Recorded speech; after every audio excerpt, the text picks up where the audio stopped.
होणार नाही. या वर्षी दादाने हातात घेतलं होतं ते काम.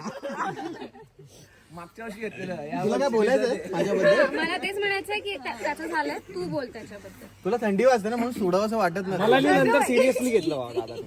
चीजी गाईस. Very chilli. रितेशला काय झालंय बघ जरा. काय म्हणा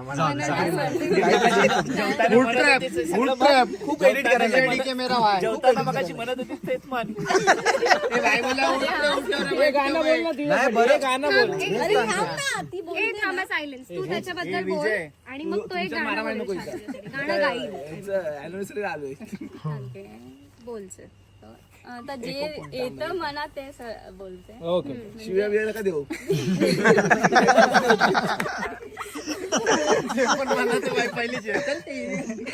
असं काही नाहीये शिव्या वगैरे. आणि समजा ती मला कधी कधी मी हायपर होतो, ती मला कंट्रोल करते.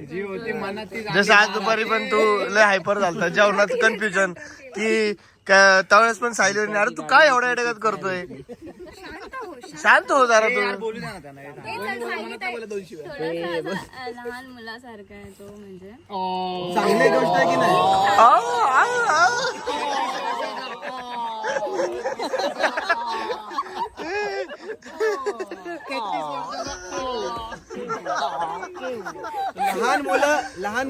लहान मुलगा असं म्हणाली ती. लहान मुलं चुका करतात, चुका होतात. शिकतो तो. आणि शिकतो ना? हा. शिकत असते ऋषी. म्हणजे मी लकी आहे खरंच, असा नवरा मिळालाय.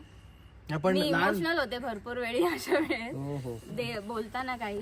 पण तो चांगला आहे खूप. तो जेन्युअनली तो मनाने चांगला आहे. तो ऍज अ पर्सन सर्वांसाठी चांगला आहे, नुसतं माझ्यासाठी नाही. तो माझी तर करतोच काळजी, पण तो सर्वांची करतो. हे खरं. तो